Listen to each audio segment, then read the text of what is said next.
Today we're looking at parametric equations.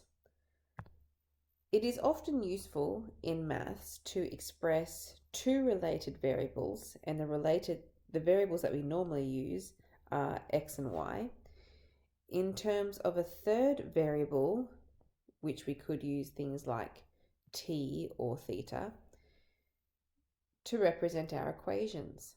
Equations like these are called parametric equations, and the third variable is called the parameter.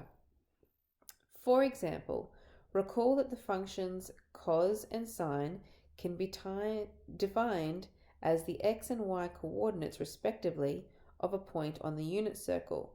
Remember that x squared plus y squared is equal to 1. Thus, the unit circle can be represented by the parametric equations x equals cos theta and y equals sine theta, where theta is our parameter. When the unit circle is described by the equation x squared plus y squared equals 1, it is said to be a Cartesian equation, or in Cartesian form. Let's consider the following parametric equations. So we're going to look at x equals 2p plus 4 and y is equal to p minus 2. You'll notice that we have an equation for x and a separate equation for y, and each of those is determined by the parameter p. So we've got some pre-selected p values here that we're going to sub in to the x equation to find the x values. So if p equals minus 2 into the first equation, we have 2 times minus 2 plus 4. That makes 0. Then let's sub in minus 1. 2 times minus 1, that's minus 2, plus 4 is 2. Sub in 0. 2 times 0 is 0, plus 4 is 4. Sub in 1. 2 times 1, which is 2, plus 4 is 6. And last one, subbing in 2. 2 times 2 is 4, plus 4 is 8. Okay, now we're going to use the second equation. Going to sub in the same p values to find the y values. So starting with minus 2. Minus 2 minus another 2 makes minus 4. Minus 1 minus 2 is minus 3. 0 minus 2 is minus 2. 1 minus 2 is minus 1, and 2 minus 2 is 0. So we've been able to find x and y coordinates, and if we wanted to, we could sketch a graph and determine the type of equation that we have here. Any Cartesian equation, which is our normal xy equation, can be written in parametric form. And any pair of parametric equations can be written in Cartesian form. So that's what we're going to be practicing. For example, number 1, find the Cartesian equation of the curve whose parametric equation are x equals 1 plus t and y equals t squared. Describe it geometrically. So to do that, we want to eliminate the parameter because we want to get back to our normal Cartesian equation. So we have x equals 1 plus t. That was my first equation. If I were to rearrange that and get t by itself, I would get t equals x take away 1. And that allows me to sub that t into the second equation to eliminate the t. It's basically simultaneous equations. So my second equation was y equals t squared. That's equation number 2. And I'm going to sub equation number 1 into equation number 2. So that means that t equals x minus 1. That x minus 1 is going to replace the t in the second equation. So that gives me y equals, instead of t squared, it's x minus 1 in brackets squared. So you'll see that I now have an equation that is just in terms of x and y. That's what we call a Cartesian equation. Hopefully we can even identify what type of graph that's going to be. Because of that squared on the x minus 1 there, that's going to be a parabola. So this is a parabola. And we could even read off the vertex. The vertex would have been moved to a positive 1 for the x value.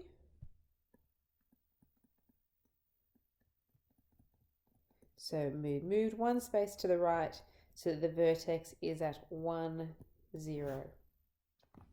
Okay, so that is it.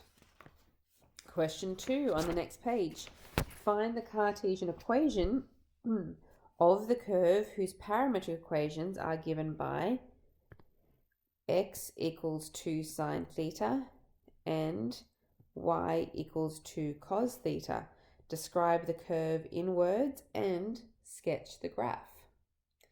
So we need to remember, we're dealing with trig functions here, that sine squared theta plus cos squared theta is equal to 1. Because I want to get rid of the thetas from the equations that I have here, and to do that I'm also going to have to get rid of the trig functions that are in there. So from my first equation I have x equals 2 sine theta. I'm going to get the sine theta by itself, so sine theta would be equal to x over 2. And from the second equation I have y equals 2 cos theta, and I'm going to get the cos theta by itself, which would be y over 2. So using the sine squared plus cos squared equals 1. So sine squared theta plus cos squared theta equals 1. Sine theta is equal to x over 2. So that's going to be x over 2 all squared. Plus cos was y over 2. So that's y over 2 squared equals to 1. Then I can expand those brackets. That's going to be x squared over 4 plus y squared over 4 equals 1. And I could times the whole equation through by 4 to get rid of the fractions. So x squared plus y squared equals 4. Now that equation, x squared plus y squared, is going to be the equation of a circle. And the radius of that circle would be 2, because you'd square it that 4 there on the end. So we were asked to draw a sketch. The center of the circle is on the origin, and we have a radius of 2 in all directions. So like, oh, that was a bit wobbly, going through the 2 there. Okay, there is my sketch. So I should make a little conclusion. Therefore, the curve is a circle with center 0, 0 and radius 2. Okay, so question 1, example 1 there, and example 2, I gave you some parametric equations and we eliminated the parameter to get back to the Cartesian equation. Example 3, I've included this in our notes here. However, these questions are not going to be on your test, and they're not even in your exercise. This is going from the Cartesian equation back into parametric form. Now, the reason these aren't good questions for me to put on your test is because you could make the parameter all sorts of different things. You can choose what it would be. Now, in a practical situation, you would want to choose a parameter that helps you to simplify the equation that you're working with. So let's have a look at this first one. The first equation is 3x plus y minus 3 is equal to 0. Now, I could get the y by itself in that equation. So y equals 3x, actually it'll be minus 3x and plus 3. Now, if I was being very lazy, I could just say, all right, how about I introduce my new parameter? I'm going to use the letter t, and I'm going to let x is equal to t. Okay, that would mean that my equation for y would be minus 3, instead of x equals t, so it's minus 3t plus 3. Okay, so here is my equation for x equals in terms of t, and here is my equation for y in terms of t. Now I say that that's a pretty lazy approach because I've introduced another parameter, but t is just equal to x. So there wasn't a whole lot of point in introducing a new parameter if it's just going to be equal to x. So instead, how about we try to substitute something in that might be a little bit more useful? Let's go back to our equation y equals minus 3x plus 3. How about we factorize that equation? I can bring a 3 out the front, which would give me minus x plus 1, or maybe it might be nicer to write 1 minus x. So we could introduce our parameter to help simplify that bracket there. So I'm going to say let t equal the 1 minus x. Okay, that would mean that y is going to be equal to, following my equation for y here, 3 times 1 minus x, but that's going to be 3t.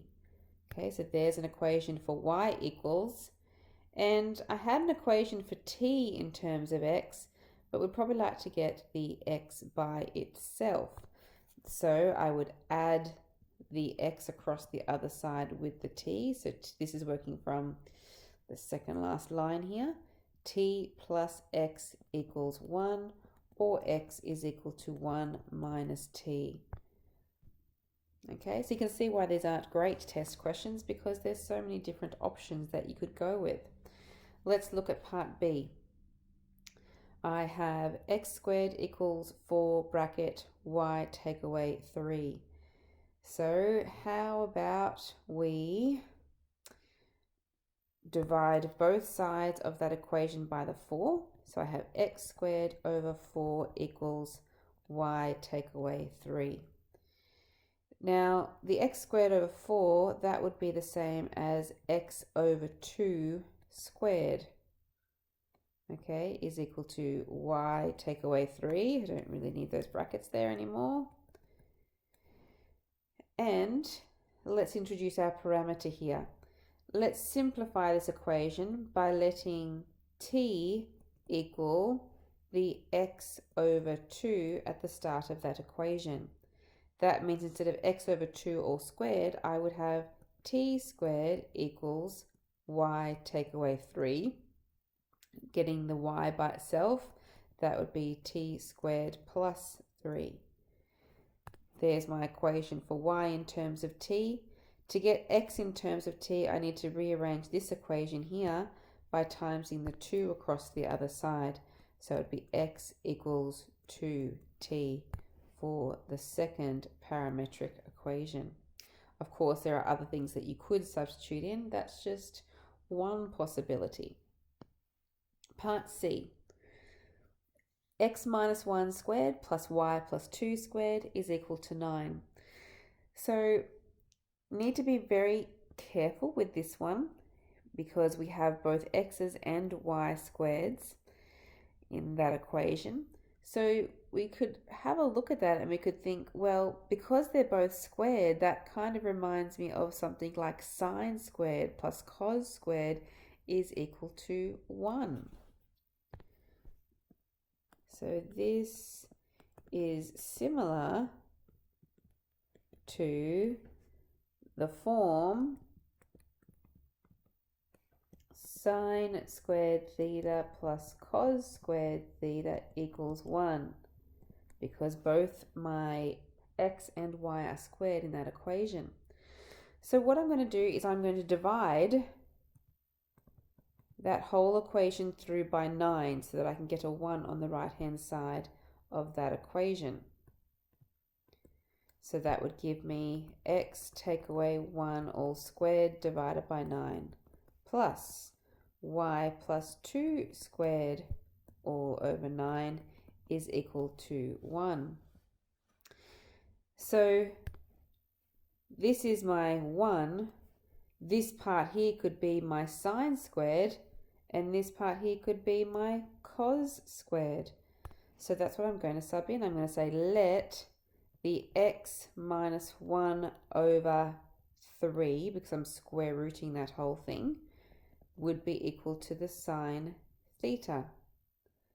Okay, so if I want to get x by itself, I times the 3 over, so x minus 1 equals 3 sine theta, and x would be equal to, add the 1 across, 3 sine theta plus 1.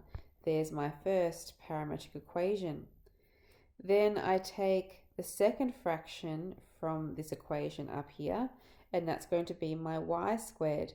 So I'm going to square root that, which would become y plus 2 over 3 is going to be equal to the cos theta. And we're going to get y by itself, so times the 3 over. Y plus 2 equals 3 cos theta, and then subtracting the 2, we get 3 cos theta take away 2. Okay, so there's my two parametric equations, and we've used trigonometry to create a parameter.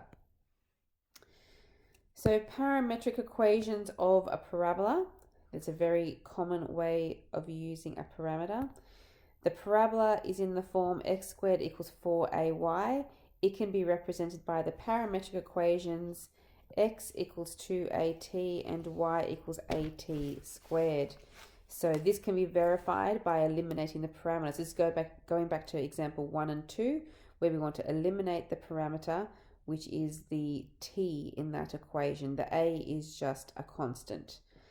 So the first equation was x equals 2at. I would get t by itself, which would be x over 2a. That's going to be my first equation. The second equation was y equals at squared. I am going to sub equation 1 into equation 2. So that means y equals at squared, but instead of the t, I'm subbing in equation 1, which is x over 2a all squared. So expanding that out, I need to expand the squared into the top of that fraction, so it'd be x squared on the top, and squaring the bottom, 2 squared is 4, and the a squared as well. Now an a at the front and one of the a's on the bottom of that fraction can cancel off. So all that I need to do is times the 4a across to the other side, and I would get x squared equals 4ay, which was the original form of the parabola that I was given. So I've just shown that by eliminating the parameter. The parabola has a point P at 2at, because that's the x value, and the y value at squared. So we can write it as a coordinate on the parabola. It is the variable point that depends on the value of t, so it is frequently called the point t. Parametric equations of a circle. While the circle is not a function, we can still write it in parametric form. The circle has the equation x squared plus y squared equals r squared, and it can be parametricized using trigonometric functions such as x equals r cos theta and y equals r sine theta. So circles, you will find, will go into trig form like that. Each parameter corresponds to just one point, but each point corresponds to infinitely many different values of the parameter. all differing by multiples of 360 degrees. The great advantage of parametrizing the circle is that it now is described by a pair of functions, which in many situations is easier to handle than the original relation. And finally, the parametric equation of a rectangular hyperbola. Our rectangular hyperbola is usually written in the form xy equals 1, and its parametric equations will look like these ones here. So x equals t and y equals 1 over t. There is a one-to-one correspondence between the point on the curve and the real numbers, with the exception that t equals 0 does not correspond to any point, because that would be where your asymptote would be, and which would make the denominator 0 of your y parametric equation. So that is it for today's lesson. You need to work on exercise 5H, and that's the end of our topic.